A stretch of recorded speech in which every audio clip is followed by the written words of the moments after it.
Assalamualaikum warahmatullahi wabarakatuh. Mankobah ka-21 ngahirupkeun deui alap-alap. Dicarioskeun hiji waktos anjeunna nuju ngawuruk di madrasah, ari angin nuju ngagelebug. Kalayang aya alap-alap bari hantem di sada kokoreakan, dugi ka anjeunna kapaksa liren, margi baribin ku sora alap-alap. Dauhan Said Abdul Qadir, "Hei angin cokot hulu alap-alap anu ngagandengkeun teh." Tidinya bet eta alap-alap teh pegat beheungna, huluna papisah jeung awakna. Guprak ragrag kapayuneun Said Abdul Qadir. Tidinya teras Said Abdul Qadir turun dina kursina nyandak alap-alap teh. Teras eta alap-alap diusap ku pandanganna, bari ngaos bismillahirrohmanirrohim. Geleber eta alap-alap teh hiber. Sadayana santri pada naringali. Mankobah ka-22 nyarioskeun ngamardekakeunana abid sareng angguanana. Dicarioskeun dina sapalihna kitab. Said Abdul Qadir dina saban-saban lebaran sok ngagaleh pirang-pirang abid. Sareng eta abid kenging ngagaleuhan teh teras dimerdekakeun sareng sadayana sinawusul ka Allah. Ari angguanana kalintang sarayana. Ana nganggo sok anu pangaos 10 jena saelona. Dasterna pangaos 70.000 jena. Gamparanana ditaretes ku Inten Jamrud sareng berlian, pakuna perak. Nanging angguan anu sakitu sarayana teh upami aya anu nyuhunkeun sok dipasihkeun. Mankobah ka-23 nyarioskeun turun kadaharan ti langit. Dicarioskeun waktu Said Abdul Qadir tapa 40 dinten. Anjeunna moal ngadahar sareng moal ngaleueut kadaharan dunya, kajabi upami turun kadaharan ti langit sareng kajabi ti cai. Dina waktos boboran barang 2 dinten deui ka 40 dinten berak langit bumina molongo. Jol hiji pameget nyandak wadah kencaka tuhu sareng pinuh kurupi-rupi buah anu araneh. Teras diteundeun disanggakeun ka Said Abdul Qadir. Dauhan Said Abdul Qadir, "Ti mana ieu teh?" Saur anu nyandak ti alam malakut tuangeun salira.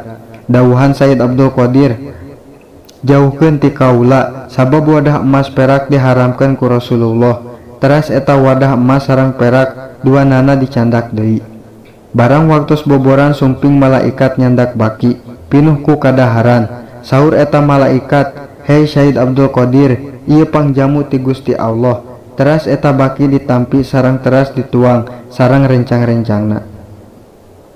Mankobah ka-24 nyarioskeun calageurna jalma-jalma ku ngadahar jujukutan sareng ngaleueut cai madrasahna Said Abdul Qadir tina taun. Dicarioskeun ku ulama-ulama di zaman Said Abdul Qadir aya taun nepi ka aya ratusan ribu jalma anu marawat dina sapoe-poena teh. Teras arunjukan ka Said Abdul Qadir. Dauhanana saha-saha jalma anu ngahakan jujukutan madrasah kaula dicagerkeun ku Allah tina taun. Tina margi seueurna jalma jadi hanteu cekap jujukutan pikeun ubar anu ku taun. Dauhan Said Abdul Qadir, saha-saha anu nginum cai madrasah kaula dicagerkeun ku Gusti Allah. Teras jalma-jalma ngaleueut dina cai madrasahna sareng sadayana daramang sareng leungit eta taun. Mankobah ka-25 nyarioskeun ngahirupkeunana Said Abdul Qadir kana hayam. Dicarioskeun aya hiji istri ngadeheusan ka Said Abdul Qadir. Masrahkeun putrana sina masantren.